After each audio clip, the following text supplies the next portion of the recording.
add me to the stage there. Hello. Hello. Sorry about that. Actually, should we start that over again? Perhaps. But Orange and Blue today here on a Sunday night, talking about free agency, talking about the Denver Broncos, talking about the moves that affected them around the league. Jamien Sherwood staying with the New York Jets. Not really a surprise. I'd heard some buzz at the combine about Sherwood staying with the Jets, and that if he left the Jets, that maybe he'd be inclined to go to the Atlanta Falcons or to the San Francisco 49ers. Of course, that's where his former coaches are right now, so he stays. Nick Bolton stays with the Kansas City Chiefs on a 3-year deal. The inside linebacker market looking a little bit slimmer than perhaps the Broncos hoped it would. And then, of course, Aaron Jones, the running back from Minnesota, staying with the Minnesota Vikings on a 2-year deal. So here we are. Here we are on a Sunday night. And, of course, there's a lot of this out there. Andy says everyone making moves instead of the Broncos. Well, let's just talk about this for a moment, because I do see a lot of this. I was joking on social media about how I'm used to people getting a little bit antsy after the legal tampering period starts. I think everyone getting antsy before legal tampering starts, that's a little bit of a new one on me. It's because we saw all the re-signings and we saw them affecting areas the Broncos were going to be looking at on the market. That's, I think, kind of the key thing here. And also there were moves with players that were cut, like Davante Adams, or players that were on the trade market, like DK Metcalf going to Pittsburgh. I didn't think the Broncos were in on either of them. Not really a big Sean Payton thing to go for a top dollar wide receiver, certainly at some of the numbers that were thrown out for DK Metcalf and Davante Adams. So I think it was sort of a meshing of some of the players out there not necessarily fitting what the Broncos wanted, and also because it's about re-signings. Of course, the re-signing of the day, Jarrett Stidham. Well, one of two re-signings. We'll get to the other re-signing there in a little bit. But Jarrett Stidham coming back to your Denver Broncos, of course. He's going to come back on a 2-year deal. And this makes a lot of sense for a few reasons. First of all, Sean Payton's backup quarterbacks generally do well with more experience. Like going back, the more successful of them, at least if you go by performance, statistical measurement, and the success of the team with said quarterback in there, it's happened when they've been around at least a year. Now Jarrett Stidham's going to get year 3, presumably year 4 in the Sean Payton scheme. That's going to help him out, I think, tremendously. So I think you can start there. Number 2, I think for Jarrett Stidham, it shows an acceptance of where he is. Of course, it was a big thing last summer when he didn't get the job. And he talked after the preseason finale against the Cardinals and expressed frustration and disappointment. It was still raw. There were a lot of emotions for Jarrett Stidham at that time, understandable emotions. I mean, I've said this before, kind of put yourself in his shoes for a moment, that it's year 6 of his career, quite likely the best chance he would ever have to become a starting quarterback in the NFL was in that competition, which had distilled down to him and Bo Nix, and he lost. It's a life-altering moment right there. And I think he had to come to terms with it. And it's not something that maybe you can come to terms with in just a couple of days. Maybe it takes weeks to really kind of wrap your arms around and accept it. To his credit, he has. To his credit, he handled the entire season not only with professionalism, but was a perfect mentor, perfect presence for Bo Nix, and was part of a very harmonious quarterback room with Zach Wilson in there as well. We, of course, saw on social media uh, the quarterbacks and their significant others vacationing together after the season. It seems unlikely they'll be able to keep the entire trio together. I think Zach Wilson's going to have offers maybe very quickly when the legal tampering period begins to move up to number 2. But Jarrett Stidham sticking around, I think, makes sense. And then you'll probably see the Broncos look for a number 3, maybe a practice squad type of number 3. That's certainly where when you start playing the roster game, maybe we're talking about the Broncos having another roster spot and not carrying a third quarterback on the 53. Maybe that's going to come from the practice squad, much like it did with Ben DiNucci back in the 2023 season. So it made a lot of sense for all parties. I think Jarrett Stidham, if he has to go in there, and history says there's about a 50-50 shot in any given year that you're going to have to start the backup quarterback because of injury. If Jarrett Stidham has to go in, I think he'll do all right. What do you really ask of a reserve quarterback? Basically, keep the boat afloat. And from a team perspective, if you can tread water, if you can be a 500 team with a number 2 quarterback in there, that means it's working. We don't really know that with Jarrett Stidham. That's still kind of the unknown. And yeah, you can say, oh, the Broncos were 1-1 with Jarrett Stidham back in 2023. I'm not really sure about that one in the win ledger because that was a pretty battered and beaten up Chargers team that the Broncos saw. So Jarrett Stidham coming back. Mitchell Fraboni, of course, the long snapper, also coming back on a 3-year deal. Mitchell Fraboni, real quick to kind of get into him before I get an H-Town Broncos comment about Dre Greenlaw. Mitchell Fraboni, you don't worry about him. He's a reliable long snapper. You know what you're getting. And I think if you're Darren Rizzi coming in as the new special teams coordinator, long snapper is not something you want to have to worry about. And I think incumbency certainly helps Mitchell Fraboni there in that situation. Now the question becomes, what's going to happen at punter? Because one of the more interesting free agents or potential free agents is right there, Riley Dixon, heading into season number 10 in the National Football League. He was fine.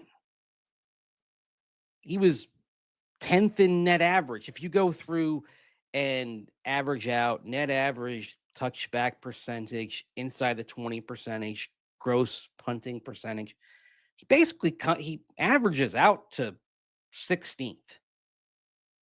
That's fine. It's not something where you're like, oh my goodness, we have to replace him. The question is, if you're Darren Rizzi, do you think you can do better? It's sort of something that I know people bring up from time to time, that in Denver, when you're punting half your games at mile high elevation, how come the Broncos haven't had a guy who couldn't just kick the ever loving crap out of the football? Now, there's more to it than that. There's placement, there's getting it to the side of the field where your coverage is. It's always more complex than that. But there are times when you do want the punter to, in golf parlance, just grip it and rip it. And, sometimes we see that from an opposing punter in a game. We don't see that as much anymore with the threat of Marvin Mims Jr. that the Broncos possess, but sometimes, the Broncos have the ball at their own 15-yard line. And that's where you do wish the Broncos had one of those guys where you said, okay, just try to flip the field here and knock this thing 70 yards if you can. right? And maybe you get a, or 65 yards, and maybe you get a bounce. So I'm curious to see what Darren Rizzi chooses here. There are a couple of interesting punters in the draft. Maybe if I'm really bored, I'll do a draft show. I mean, it was from our Shrine and Senior Bowl tour. The results were mixed. I'll say that. Yeah, watching the two Senior Bowl punters, for example, I'm like, okay, you've got a future. You don't have a future really in the NFL. Orange and blue today here on a Sunday night here as we prepare for free agency to start on Monday. Peyton should go all in on Dre Greenlaw, our friend H-Town Bronco says. This is interesting here. I think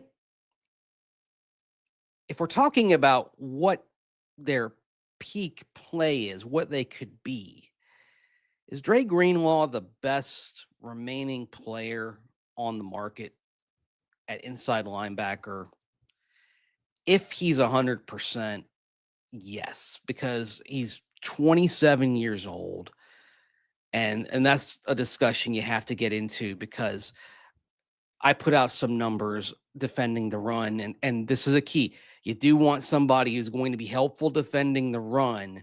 You don't want somebody who can solely defend the run, but you don't want a sieve there either, because this is part of what the Broncos are looking for, is somebody who can hold up in the box, because that became very problematic down the stretch.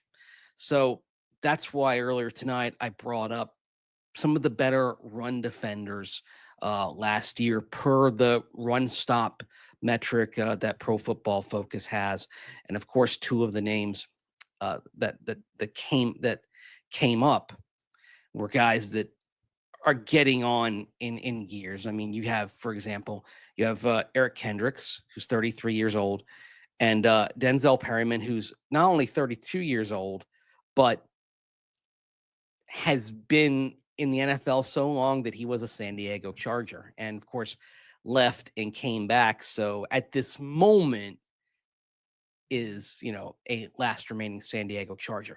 And I think with Perryman and Kendricks, are talking about guys who are, they're 1 year type of solutions.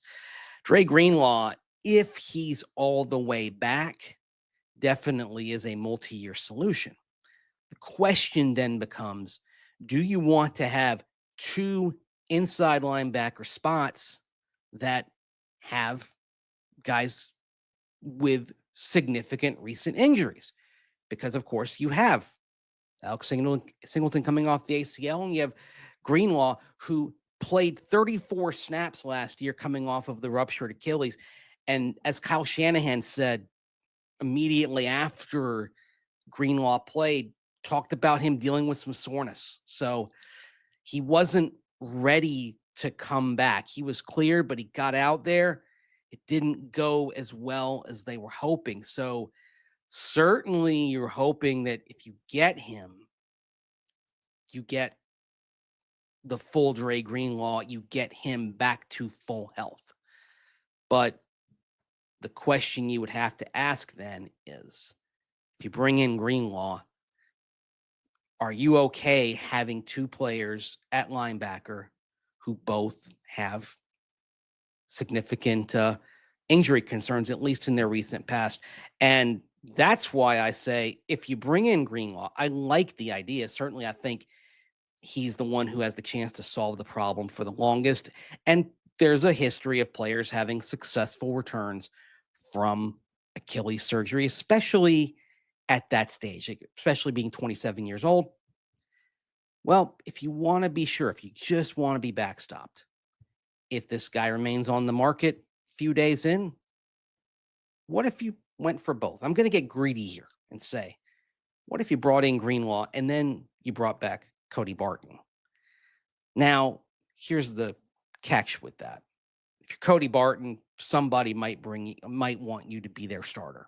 And if that's the case in this market that we've already seen get picked over a little bit, with Sherwood staying with the Jets, Nick Bolton staying Zach Bond staying, then forget about that. But if you have a situation where perhaps, where perhaps you want to make sure you're covered depth wise, maybe you do bring Barton back. Another possibility is Justin Sternad. Now, this is the thing with Sternad. You know he is a plus player on special teams. Can he provide depth? Yes. But the other interesting factor, of course, is if you have Sternad back, let's say the only one that you re-sign of your free agent inside linebackers, because of course there's also Zach Cunningham, but I do not expect him to come back.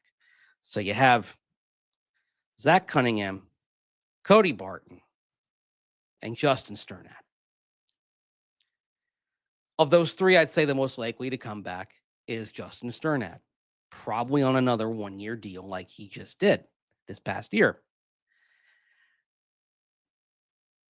It's possible that you bring him back, but he is not the primary reserve, that he is your number 2 backup, and your number 1 backup is Drew Sanders if he has taken the steps you are hoping he can take. Now, Sean Payton likes to say that third year is the year that you know. That's where you really find out if a player has it or doesn't have it. It's the fork in the road for a guy's career. And Drew Sanders is at that moment. You know, he's been an inside backer, then an edge, then the Achilles rupture. Then they started working him at edge last November. And then that for a couple weeks later, it was back to inside backer. There were some factors involved with that, not the least of which was they wanted to get Drew Sanders a jersey. If he had stayed at edge, he wasn't getting a jersey because he was edge number 5, something that kind of comes up in the Von Miller discussion. I'll get to Von Miller later on. But he's edge number 5. And that is significant because edge number 5 doesn't get a jersey. They're inactive. But there was a chance for Drew Sanders to be inside linebacker number 4. And that player gets a jersey, and that player has a role on special teams. So you move Drew Sanders back inside, all of a sudden he's back on the field.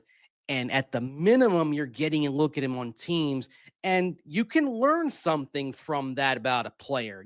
It's not the same as being on defense, but you start learning about how he handles game speed again, how he continues to adjust to this level. Any snap, whether it's punt coverage, kickoff coverage, kickoff coverage, maybe you don't get that much from anymore, especially when it just goes into the end zone.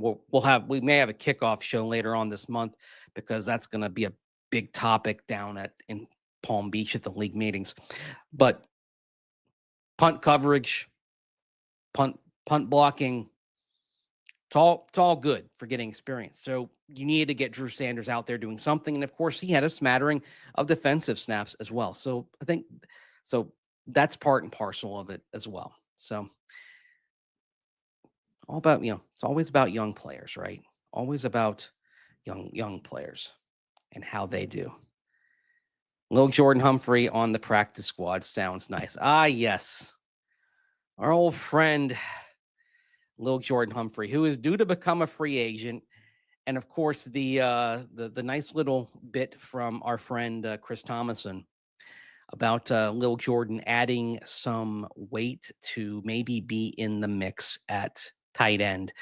We already know he's a good blocker, that best blocker in the receiver room this past year, to the point where Devon Vele, for one, was studying the blocking of Lil Jordan Humphrey to get an idea of what to do out there. It's good teaching tape, is Lil Jordan Humphrey as a blocker.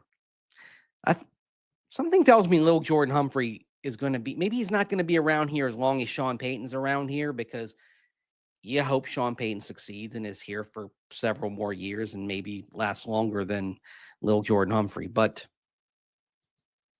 I would expect Lil Jordan Humphrey in some capacity to be back. Maddie, what do you make of the talk of taking a safety? I don't buy it. I like our guys. They're definitely looking at safety, both in free agency and the draft. It's sort of a short and long-term thing. I think if they could find a substantial upgrade, and the interesting thing is now the inside linebacker has been picked over. Safety looks more robust in free agency. So there may be some thought to say, okay, do we choose to use some of these resources to maybe make a big upgrade at safety? It may be a discussion. Now, that being said, we saw last year philosophically that they didn't want to put a lot of resources to safety, that in terms of positional value, balancing what you put into around the roster, didn't want to invest in that. And so that may play into their decision. Of course, we saw some mock drafts last week with the Broncos mocked to take Nick Bolton, the safety out of South Carolina. So that's something there. Mace, any inklings about what the Broncos are going to do? How much does a guy like you in the media get intel of? Honest, curious question. Not much.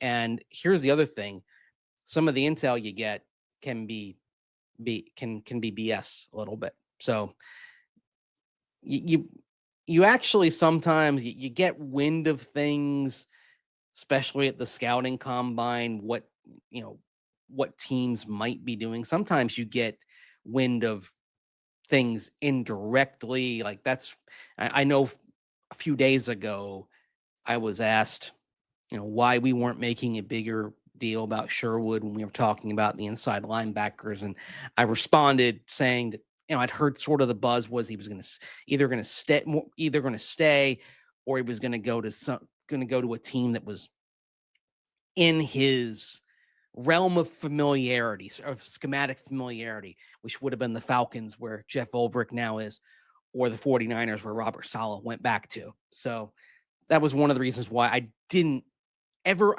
really expect Sherwood to come to the Broncos, and so that's why I didn't really kind of think about him.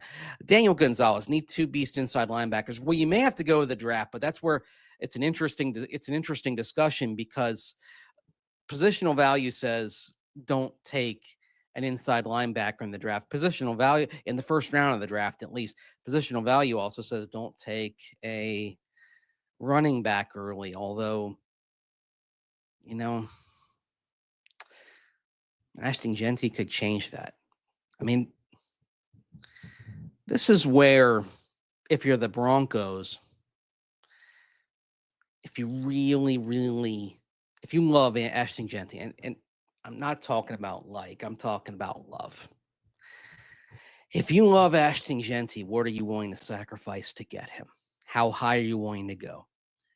Is Ashton Jeanty worth sacrificing a first-round pick next year? Because I think if you're going to be in position to draft him, that's what you're going to have to give up. And maybe there's an and involved with that in terms of draft capital, moving up to be in position to take him.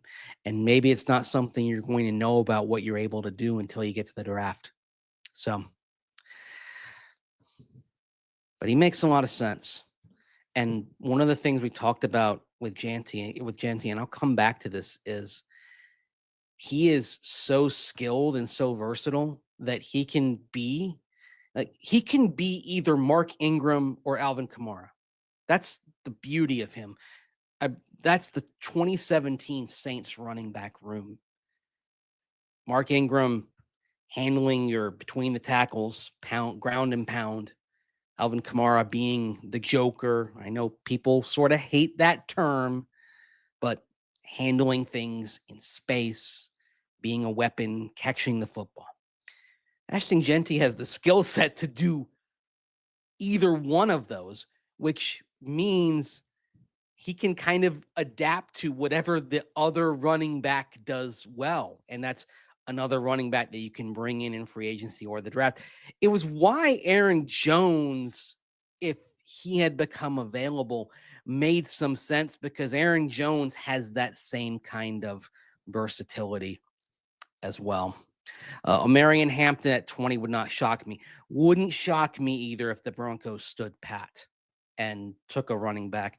And Omarion Hampton has some of those same aspects in terms of versatility as well. I think one of the things to watch out for, and this is one thing to look at as the month goes on, kind of like last year, see where the Broncos have big contingents. Okay. See where they've got multiple, like 3 or 4 people.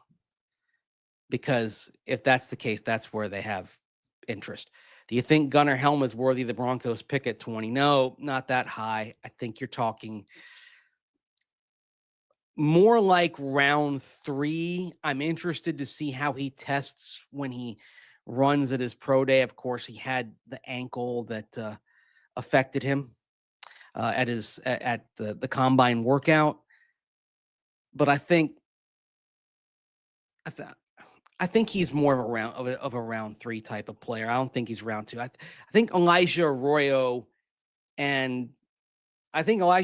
is the tight end that you should be focused on if the Broncos go for a round 2 tight end. And back to the Joker term, he definitely fits that bill if the Broncos want to go for that position. 2 firsts, a 4th, and a 6th for Genty. Ooh. Maybe you might have to take that 4th and make one of those. I think the 6th is irrelevant. If anything, a 6th is one of those things that comes back. Maybe that 4th has to be a 3rd or heaven forbid a 2nd.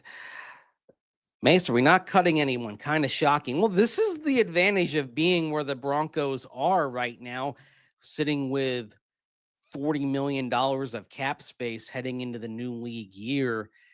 And with pretty good contracts as well. They don't have this pressure to cut anybody. I mean, they could create some space if they cut PJ Locke, if they cut Alex Singleton. Now, this is where legal tampering makes things interesting because you have 2 days here where effectively you can get something done with a replacement for somebody who's on your roster. So I bring that up because let's talk about safety, okay? Let's take a look at let's take a look at the market at safety real quick. I mean, I've got that I got that queued up here. This is the time of year when I have a lot of windows. I've got about 10 windows that I can sold anytime. So you look at Javon Holland, right? Justin Reed, the names on the list. If you can get a top safety that you consider to be an upgrade on, for example, PJ Locke, and of course, cutting PJ Locke would give you $4.19 million in cap savings with $1 million of dead money.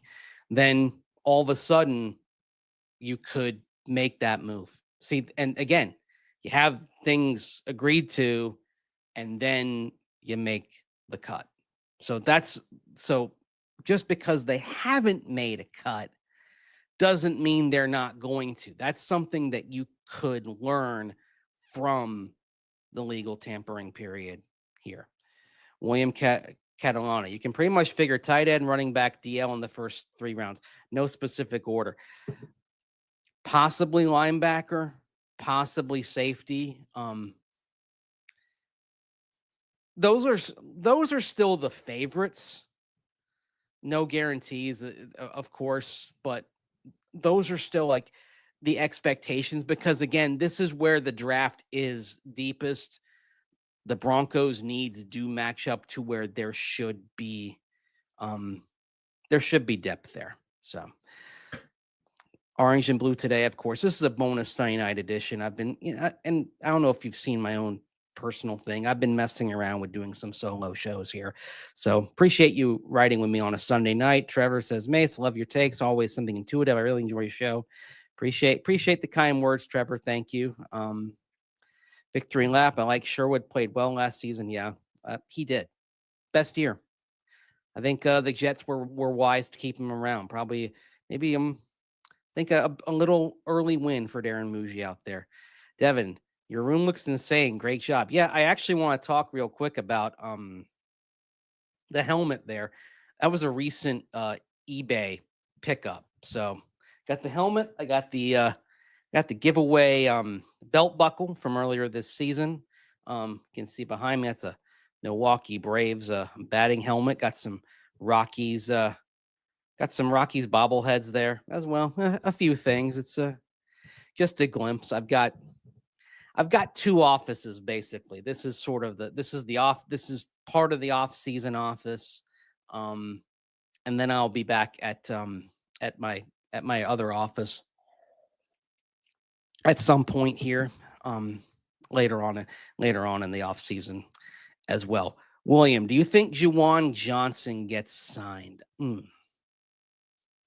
Wouldn't be surprised. I mean, it's a logical move. It makes sense. Some of it may depend on what the Broncos' plan is, and certainly if you sign Juwan Johnson, then maybe it kicks tight end to round 2, round 3. Maybe it kicks you to the Gunnar Helm, Terrence Ferguson, Elijah Arroyo conversation more than the Colston Loveland conversation. Although the idea of having a couple of weapons at tight end, I mean, you could do an awful lot with that. I think a tight end who, if the Broncos want to go to draft a young tight end and get that tight end ready in a year or so, I do think a tight end that maybe makes some sense, who didn't have a great year last year, is Gerald Everett, who the Chicago Bears cut. Not that long ago, Gerald Everett was a 50-catch guy.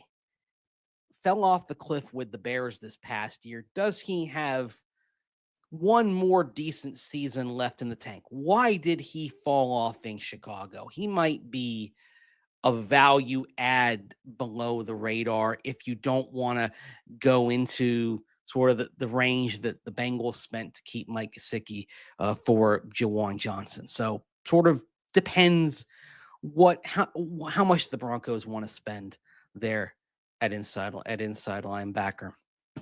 Mace, love to hear your money pick at 20.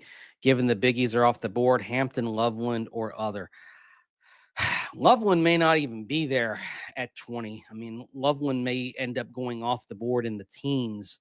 So you might be talking about Hampton at 20. And I don't think the value is bad for Omarion Hampton at 20. I'm generally not a top of the first round guy for running back. And I know the Broncos might trade up. If they love Ashton Genty, they may make that audacious move up, but that's not something I do. Just running backs, the attrition rate is too high. I wouldn't go all in that way. That might be an interesting George Payton, Sean Payton push and pull if Sean falls head over heels in love with Ashton Genty. But you get to pick 18, pick 20 for a team that's already a playoff team. It may make some sense. Tony says, I love Brashard Smith as a joker. What a matchup problem. Yeah, I like him too. You could talk me into Brashard Smith, 3rd or 4th round. Absolutely. The thing I liked about him was watching him in Senior Bowl week and the way he could read the creases as they developed and strike them quickly and get some big gains. You wouldn't know that this was his first year running back. Like, he read everything developing really well. That's something that you tend to have it or you don't, that vision, that ability to react quickly. So I was encouraged by that. Incredibly encouraged by that. Some comments about Evan Engram. Jaguars cut him, and I'll say this for Evan Engram. he's not the same type of player he was early in his career. Like at this point now, he's catch monster, short area catch monster. And are the Broncos looking for a short area catch monster, or do they want a tight end who can stretch it a little more? And that's where, if they want to go big at tight end, it's probably more likely it would be first round and then someone who can get by rather than Evan Engram. Engram may have some pretty decent suitors out there. If you could get Evan Engram inexpensively, I think absolutely, and he could be a bridge type. But you look at his average depth of target, it's started to drop. It's a short average depth of target. Now, Juwan Johnson, this is where you talk about someone who can stretch the field. He's got a deeper average depth of target. So there's a little more there, Tim. When does legal tampering period start? It actually starts. I got to get this right because it's a time zone thing, and I have sometimes I'm like, okay, what is it? Mountain time? It's noon Eastern, and that's 10 a.m. Mountain. So yes, there you go. Like sometimes it's like, okay, is it what time zone am I in? I think at this moment I'm in Central, but I'm not sure. So there you go. Yep, 12 p.m. Eastern. Cam Scadaboo, running back Peyton is looking for. We'll see. We know that they met with him. We'll check out what kind of contingent goes down to the ASU Pro Day. Although another thing about that is some of the pro days may be during league meetings, which would affect the Broncos contingent. Genty, both tight ends gone. We should trade back. Yeah, if you get good value. But here's the other thing: what if no one wants to trade back, what if no one wants to give you good value to trade back? This is a tricky draft here, and you have to be prepared to take somebody and be happy with it if there's not an offer that you like there. If there's an offer that's the only offers are insulting, like you're not just going to take any offer on the table. So it depends. I'd like if there's Hampton. I think one of Hampton, Loveland, Genty, Warren will be there, and probably the most likely is Hampton. Now, if it's me, I'm pretty happy with that, and I would take that, and I'd feel good. I'd feel very good about my day, and I'd feel like my team was much better leaving than it was walking into that draft night one. That's me. Justin, I honestly think Sean is going to fall in love with Travion Henderson. He might. How much in love with him is Chip Kelly? See, I got a little carried away and I deleted the tweet. I thought, okay, Ashton Genty doesn't get past the Raiders, and that may be true. But what if Chip Kelly says, I want my two running backs from Ohio State. I want Judkins. I want Henderson. And I want them by any means necessary. So interesting question from Logan. What are you hearing on the new stadium? Things are bubbling beneath the surface. I'm not hearing much coming to the surface right now. Just, you hear kind of bits and pieces. I expect as we get towards the end of the year, you'll start hearing more.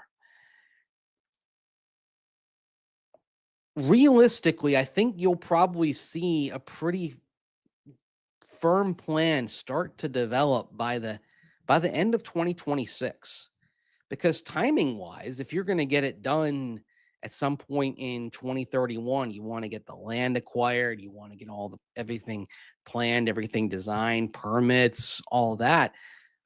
You probably got to, you've got to have everything squared away, and then you start clearing the land 27, 28, and then start getting the ground cleared and all that, and start building it up. So I'd say we'll probably know a decent chunk more at the end of the year, and then we'll really know more at the end of 2026. What about trading for Kyle Pitts? Well, look, if I were Atlanta, I would not trade Kyle Pitts. But if they did, you pick up the phone and call. Absolutely. Exotic Gaming. I don't think people are valuing Marvin Mims' offensive impact this upcoming season. Biggest since he was drafted. Yeah, it will be the biggest since he was drafted. It's one of the reasons why wide receiver isn't the need that maybe some people outside of Denver think it is. And once Sean Payton really got a feel for how to use Marvin Mims Jr., I think it opened things up for him. And now he's got this off season where it's ideas are flowing. So I think there are going to be some things, some packages that we haven't really conceived of.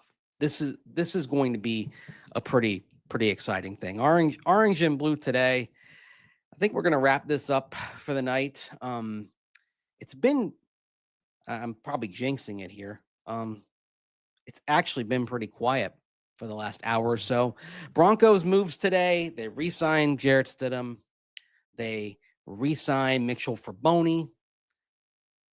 They see the inside linebacker collection take, what's the word out? What would I say? They see the inside linebacker group weakened a bit by the losses of Nick Bolton and Jamien Sherwood. They see the running back collection weakened a bit by Aaron Jones staying in Minnesota. Legal tampering period kicks off at noon Eastern, 10 a.m. Mountain Time on Monday. I expect we will hear of some players agreeing to terms with the Broncos very quickly after that. And then we'll have something firm to talk about when Orange and Blue today hits on Monday. So appreciate you joining me here for this bonus edition on a Sunday night. Cecil Lammy on assignment, but you'll hear from him tomorrow. For Cecil, I'm Mace. Take care. Thanks for watching, and have yourself a great Sunday night, wherever you are.